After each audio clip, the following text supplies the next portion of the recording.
ይህንን ወሬ ስታቦኪ ከምትይ ጀሪ ነው ምናምን ዝንጀሮ የምትባይ ባህር ዳር ያደግሽ አጋሜ ቦርጭሽን ተሸክመሽ ይህን ወሬ ስታዋሪ ከምትይ ምን አለ ቦርጭሽንም ለማጥፋት ብትሮጭ፣ ሆድሽም ብቀንሽ፣ ቂጥሽም፣ አንገትሽም፣ ጀርባሽም፣ ሆድሽም ጀሪ የምትባይ አንዱ ነሻል። አብራት ልተኛ አካሏን ተጠግተ ይቅርና አብረህም እንጀራ መቁረስ እኮ ትደብራለች። ዘስሞል ኤንድ ዘ ቤስት አሳማ ነች አላለም። ባህር ዳር ያደጉ ትግሬዎች እንሄድባቸው እነ ሀብታሙ አያሌው የሚባሉ የወሎ ኦሮሞዎች የዲያስፖራና የአማራ ባለሀብቶች የሰጧቸውን የገንዘብ ክፍፍል ነው ያጣላቸው። በዚያ ነበር ሰርተው አይበሉም። ፒዛ ማመላለስ እኮ አይፈልጉም። ኡበር እንደሌሎች መስራት አይፈልጉም። ዝቅ ብለው መስራት አንዴ ስለሰቀላቸዋቸው እና ሀብታሙ ዝቅ ብለው መስራት አይፈልጉም። በገንዘብ ክፍፍል ስላልተስማሙ ጭምር ነው የተበታተኑት። በእኛ ብቻ ሳይሆን ማለት ነው። ሀብታሙ አያሌው እንግዲህ ልጆቹን የሚያስተምርበትን አካባቢ ወይም ደግሞ የግል ትምህርት ቤት አይታቸዋል። እስከ $20,000 በሴሚስተር የሚከፈልበት ነው። ለአንድ ልጅ ነው እንግዲህ 3 ልጅ ካስተማረ 2 ልጅ አስቡት። እያስተማረም ነው። እነዚያው በእውነት ለህዝቡ ጥብቅና ስለቆሙለት ነው። ለአማራ ጥብቅና የቆሙ ይመስላቸዋል? ለኢትዮጵያ ጥብቅና የቆሙ ይመስላቸዋል? እንደነዚህ አይነት ሌቦች ሲዘርፉት የሚበሉትን የሚሞልጩትን እፍ እያለው የሚላጩትን ነው አማራ የሚቀበለው። ዳያስፖራውም ሀብታሙም ድሃው። እኛ ግን ለዝናብ ልብስ፣ ለነፃነት ታጋዮች፣ ለፋኖች፣ ለሌላ ኦፕሬሽን ለምንፈልጋቸው ለተለዩ ፋኖች እርዳታ አድርጉ ስትባሉ አታሳፍሩንም ብለን ስንመጣ እንዴት አድርጋችሁ እንዳሳፈራችሁን የምንረሳው አይደለም። እኔ አረሳው። እናንተ ከሃዲዎች እዚህ ውስጥ ያላችሁ በሙሉ ከሃዲ አማራ መሳይ፣ ለአማራ ሞቱ ራሱ የአማራ ችግር ነው። አማራን አማራ ነው እየገደለው ያለ ባይዘው። አሁን ፋኖ ነው የሚገል። ፋኖ ገበሬውን ይገላል፣ ገበሬው ፋኖን ይገላል፣ ፋኖ ሚሊሻ ይገላል፣ አድማ በታይ ፋኖ ይገላል፣ ፋኖ አድማ በታይ ይገላል። አማራ ለአማራ ነው። ይሄን ደግሞ እንዲተላለቅ ጠላቶቻችን ሴራ ይሰሩብን ነው። ስለዚህ እኛ ግን ለዝናብ ልብስ አዋጡ ብለን ስንመጣ ለና ሀብታሙ አያሌው ዛሬ ሲጣሉ ያዋጣችሁ መረጃው ነው። በፕራይቬት ስኩል በሴሚስተር $20,000 እኮ ነው ለአንድ ልጅ የሚከፈልበት ትምህርት ቤት ያስተምራል። ይሄን ግን ደብቃውን የኖረች ዛሬ ስለጠላችሁ ስለተጣላችሁ ነው። ዛሬ ገቢ ስለቀረባቸው ስለተጣሉ ነው። ድሮ የአማራ ቢሊዮነሮች ሲሰጧቸው አይናገሩም፣ አይጣሉ። የአማራ ዲያስፖራ ይሄ ገንገበቱ ሲሰጣቸው አይጣሉ። እኛ ግን ለዝናብ ልብስ አምጡ፣ ለመላው 70 ሚሊዮን አማራ ህዝብ፣ ለኢትዮጵያ ህዝብ ትግል የሚውል ዝናብ እየመታቸው ነው። ጠመንጃቸውን እንኳን መሸፈን አልቻሉም። ጎጃም ማስተመናቸው ራሱ በስብሶ ይገባል። አንዳንዴ መተኮስ አይችልም። ጠመንጃቸውን ለማዳን እኮ ስናይፐሩን ይተኙበታል። አንዳንዴ አፈሙዝን የሆነ ነገር ከተው ጨርቅ ወይ የሆነ ስፖንጅ ነገር ወይ የሆነ ከተው አይታችሁ ከሆነ ጥጥ ቀጠቅጥቀው ቃተው አካባቢ ይተኙበታል። ዝናቡ እስከሚያልፍ ነው። እንግዲህ ለምን? ከእግዚአብሔር በላይ ጠመንጃቸውን ስላመኑ ነው። እግዚአብሔር አልደረሰማ። እግዚአብሔር የሚባለው አካል ለአማራ እስካሁን አልደረሰም። ተጠራርገን እስከምናልቅ ነው። ስንሞት ደግሞ የሰው ልጅ እኮ ነፍሱ ከላይ ነው እንጂ ይቺ ምድር ምን ትሰራለህ? ወንድሜ ነፍስም መስደቅም መኖርም ያለ መሬት ላይ ነው። ይሄን እንድታውቅ አማራ መንቃት አለብህ። ነጭ ሰዎች ተሰጠን አንቀበል። ለጊዜው እኛ ግን እኔ የማምነው መሬት ላይ ነው። ድህነትም ያለ መሬት ላይ ነው። ብልጽግናም ያለ መሬት ላይ ነው። አትጃጃል አማራ። በመጀመሪያ በምድር ላይ ያልተመቸው ሰው በላይ ሀገር ይመቸዋል ብዬ አላስብም። እና አሳፈራችሁን። ማፈሪያ ናችሁ እኮ ማፈሪያ። ዲያስፖራው ለእንደነዚህ አይነት ሽሩድ ምቀኛ አማራ ነው የምንታገለው ማለት ነው። ክብር የሌለው ለና ሀብታሙ ግን ለአንድ ልጅ $20,000 በሴሚስተር ይከፍላል። ለትግል ግን ነፃ ላውጣህ ላለው ኃይል ግን የዝናብ ልብስ መጠን ስንጠይቅ ያን ደግሞ የጠየቅነው ታውቃላችሁ ምን እንደምንሰራበት። አማራው ያውቃል ምን እኮ እንደምንሰራ፣ ግን አይፈልግም። ነፃነቱ የሚፈልግ ህዝብ አይደለም። እነዚህ ግን ከሌላ ብሔር መጥተው ከነ ብሩክ ይባስ ጀምሮ እነ ዳች ሳኑ ምናምን ትሏት እነ ልዩ ጸጋዬ ኦሮሞች እነዚህ መጥተው ሲዳማዎች ሙልጭ አድርገው ከምባታዎች በሉት እና ሀብታሙ ለእነሱ ግን ያወጣችሁት ይኸው ዛሬ እየወጣ ነው። አሁን በእነ ሀብታሙ በኩል ያለው በኢትዮ 360 ወይም በኢትዮ 360 እየወጣ ያለው መረጃ እርስ በርሳቸው የሚጋለጡ ሁሉም በየፊናቸው ገንዘቡን የዘረፉ ናቸው። ኢየሩሳሌምም ዘራፊ ናት፣ ባሏም ዘራፊ ነው፣ ሀብታሙም ዘራፊ ነው፣ ብሩክ ይባስም ዘራፊ ነው፣ ልዩ ጸጋይም ዘራፊ ነው። ብዙ ነው እዚያ ውስጥ የተከማቹት።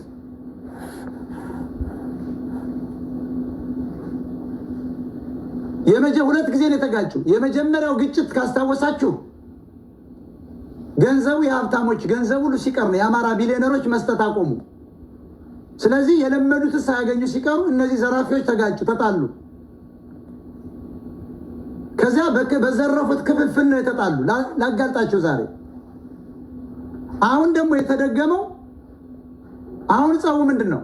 መጀመሪያ ገቢ ስለቆመ ነው የተጣሉት። በነበረው ገንዘብ ነው የተጣሉት። በነበረው ክፍፍል ነው የተጣሉት። ሰሞኑንስ አንደኛው ግሩፕ ጥቅም ተሰጠውና አንደኛውን ሀብታሙ እንዲመታ ተደረገ። ሀቁ ነው። ኢየሩሳሌም የሆነ ሰው ገንዘብ ሰጣት። መጀመሪያ ሁሉንም በተኗቸው። ገንዘብ አቆሙባቸው። የአማራ ቢሊዮነሮች አቆሙባቸው። ዲያስፖራ አቆመባቸው። እያንዳንዱ የአማራ ሀብታሞች ውጭ ሀገር ያሉ መልእክት ተሰጣቸው። አቁሙ ተባለ። ሲቆም ሀብታሙ ምንም ተጣሉ። ዛሬስ የመጨረሻው ቦምቡ የፈነዳ ለምንድን ነው? የነ ኢየሩሳሌም አካል ያው ያፈረሰው አካል መጣና ገንዘብ ሰጣቸው። ሞራል የላትም እኮ።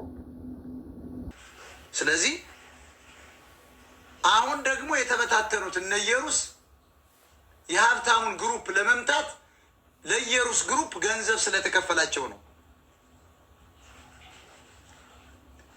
ትናንትና ሳያወጡት ዛሬ የልጆቹ ክፍያ የምናምን ይሄን ያህል ይከፍላል ያለቻችሁ ኢየሩሳሌም የምትባል ሰው ሞራል የላትም።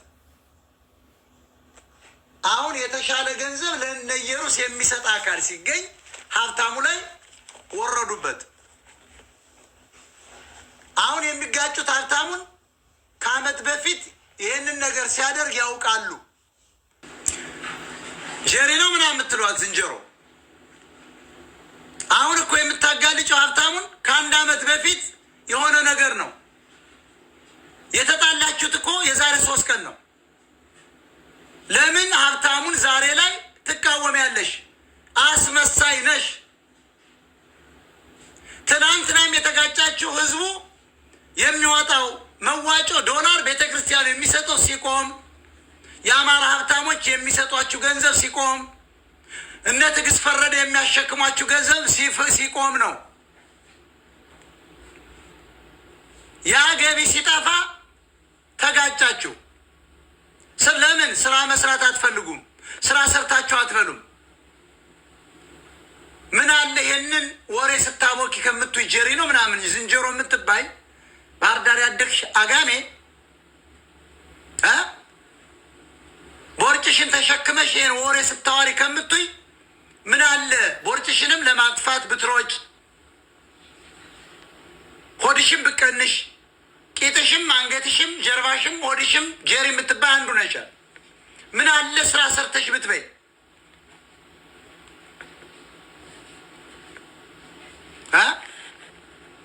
እና አንቺ እኮ በጣም ወራዳ እኮ ነሽ። እናንተ ወራዳዎች 3 ሰዎች ይህን ያህል ዘመን ሀብታሙ ሲዘርፍ ስንናገር ያኔም አብረሽ ሞጣ የሚባል እያልሽ በየስታርባክሱ ስሜን ታነሽ ነበር። ዛሬ ግን ሀብታሙን የተቃወማችሁት ሌላ የተሻለ ገንዘብ ሌላ ሰው ስለሰጣችሁ መጀመሪያ በጥቅም ላይ ተጣላችሁ። አሁን ደግሞ ለእናንተ ግሩፕ አሁንም ለማባለት ሌላ ገንዘብ ለአንቺ ሲሰጥሽ ሀብታሙን መቃወም ጀመርሽ። ግን ሀብታሙን እኛ ቀድመን ስናጋልጠው አብረሽ ቁመሽ ነበር። ሌባ ናችሁ፣ ሁላችሁ ሌባ ናችሁ። ባልሽን አስቀምጠሽ እኮ ከሌላ ጋር ትማግጫለሽ እያለ ራሱ ባልሽ በየስታርባክሱ እየዞረ ኤርሚያስ አላገጠብኝ አማገጠብኝ ይል ነበር።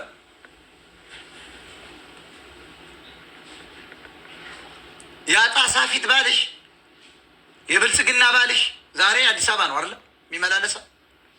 እንዳንቺው ዘርፎ እንደው ባልና ሚስት ከአንድ ውሃ ይቀዳል። ሁለቱም መልከጥፉ፣ ሁለቱም ሀሳባቸው መጥፎ፣ ሁለቱም ካድሬ፣ ሁለቱም ሰርተው የማይበሉ፣ ሁለቱም ዝም ብለው እሷ ባሏን ባሏ እሷን ሲያሙ ነው የሚውሉት።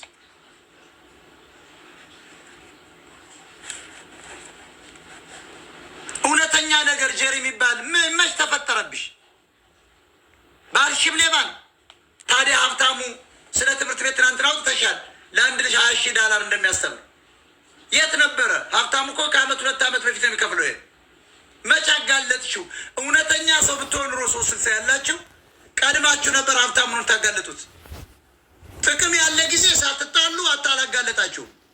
ጥቅሙ ሲቆም ዲያስፖራም ሀብታሙም ገንዘብ ሲያቆም ተጣላችሁ።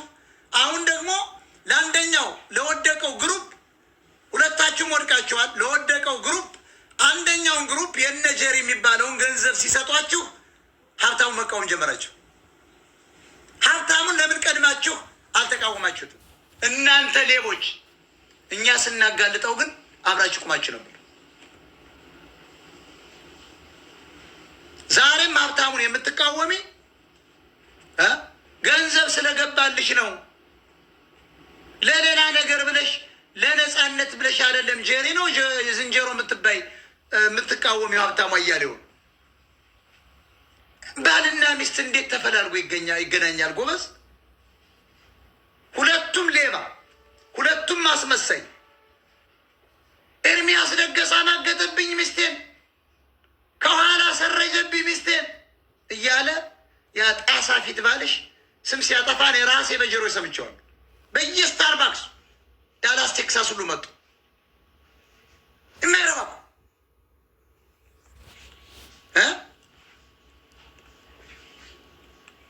ኤርሚያስ ደግሞ ወጣና እንኳን ይችን ቤርሚል ቅርጫት አብራት ልተኛ አካሏን ተጠግተ ይቅርና አብረህም እንጀራ መቁረስ እኮ ትደብርሃለች። ዘስሞል ኤንድ ዘ ቤስት አሳማ ነች አላለም? ማነው ደግሞ ያኛው ደግሞ ኤርሚያስ ምናምን የሚባል። እነዚህ አሳማዎች ገንዘብ ሲያጡ ተጣሉ። ተጣልተው ከወደቁበት ለአንደኛው ግሩፕ ደግሞ ሰጡና ሀብታሙን አስመጡት። ሌላ እኮ ነገር የለም። ሀብታሙ ግን ያን ያህል ሲዘርፍ ለትምህርት ቤት ያን ያህል $1000 ከዋጣ የሰውዬ ስራ ሰርቶ አያውቅም። ለምን ብላችሁ ግን አንዳችሁም አልተቃወማችሁትም። ዛሬ ስትጣሉ ነው ያወጣችሁት። እነዚህ ሌቦች የአማራን ቦታ ይዘው አማራዎችን አሸማቀው ፋኖን እያሸማቀቁ ፋኖን ከፋፍለው ሀብታሞች በሚሰጧቸው ገንዘብ አንዱን ግሩፕ እየደገፉ ዘሜ ሳቱ አለሎ ያ ደግሞ ሲቀርባቸው ጀግናው እስክንድር ነጋ እያሉ አማራ ስለማይወዱት የአማራን ትግል በተኑት። አማራ ሀብታሞችን አማራን አይወዱትም። ባይዘው አማራ ስላልወደዱት እኮ ነው ለእኛ ቴሌቪዥን መክፈት አልፈለጉም። አማራን አሸማቀው ወደ ጉድጓድ የጣሉትን ግን ኢኤምኤስን 360 መረጃ ቲቪን ምናምን ይረዳሉ ሀብታሞች። ለምን? የአማራ ሀብታሞች በሙሉ አማራነትን አይወዱም። አማራ ውሸታቸው ለሀብትና ንብረታቸው አይወዱትም። ጥቂቶች ናቸው የተሰደዱለት፣ ጥቂቶች ናቸው የፈረሱለት። በአብዛኛው ጠቅላላ አማራን አይወዱም። አማራን ቢወዱማ ለእኛ ነበር ለእውነተኛ ሰዎች ሚዲያ ማቋቋም የነበረባቸው። እነዚህ ለዘራፊ ብሔር ብሔረሰቦች አይሰጡም ነበር። የአማራን ትግል ተጫወቱበት። ሀብታሞችም እነዚሁ ሌቦችም ተጫወቱበት። እናንተ ስለ አማራ ምን አገባቸው የሚል ጥያቄ ሲነሳ እኮ ብሩክ ይባስ የተባለ ጉራጌ አማራውን ስለናቀው ምን አለ? ሌላ ብሔር ሆኖ ለአማራ መታገል አይቻልም ወይ? አፈወርቅ አግደው ለአማራ ሌላ ብሔር ሆኖ ለአማራ መታገል አይቻልም እንዴ አላለም? ብሩክ ይባስ ይሄ እኮ የብሔር ብሔረሰብ ትግል ነው። ይሄ እኮ የብሔር ጥላቻ ነው። ኢትዮጵያ ውስጥ ያለው የአማራ ጥላቻ ነው። ኢትዮጵያ ውስጥ ያለው የብሔር ፖለቲካ ነው። ውጭ ሀገር ያለው የብሔር ፖለቲካ ነው። የብሔር ትግል ነው። ኢትዮጵያ ውስጥ ያለው ትግል እኮ የብሔር ትግል ነው። ብሩክ ይባስ የአንተ ብሔርና ሌሎችን እኮ ነው እየተታገልናቸው ያለን። እኛ እኮ አንተንና የመጣህበትን ብሔር እኮ ነው እየታገልን ያለ ነው። አንተንና ብሔርህን ዘመዶችን ብሩክ ይባስና ዘመዶችን ነው ባይዘወይ የእኛ ትግል ምንታገላቸው። አይገባም እንዲ አንተ እንደ ብሩክ ያለው ቢገኝ እኮ በአማራ ብሔርተኝነት ውስጥ መመታት እኮ አለበት። ሀብታሙን መመታት አለበት እኮ ኢየሩስ መመታት አለባቸው። ትግሉን የገደሉ ናቸው። ከሌላ ብሔር መጥተው ገግመው ያውም ሀብታሙ እያለው እኔ አማራ ብሔርተኛ መሆን አልችልም አይደለሁም ለቀጣይም አልሆንም ኢትዮጵያዊ ነኝ እያለ ገንዘብ ግን እየዘረፈ ዛሬ ግን ስለተጣላቸው $20,000 በሴሚስተር ለአንዱ ልጅ ይከፍላል። ለአንድ ልጅ እኮ ለሲንግል ቻይልድ 3 ሲያስተምር አስቡት። $60,000 አስቡት። የግል ትምህርት ቤት መክፈል እየቻለ ነበር። ያ ደግሞ የሀብታሞች የአማራ ሀብታሞች የአማራ ዲያስፖራዎች የእናንተ ሌቦች አማራ ጠሎች ናቸው። ይህን ያደረጋችሁት ትግሩን አንኮላሹት፣ አበላሹት።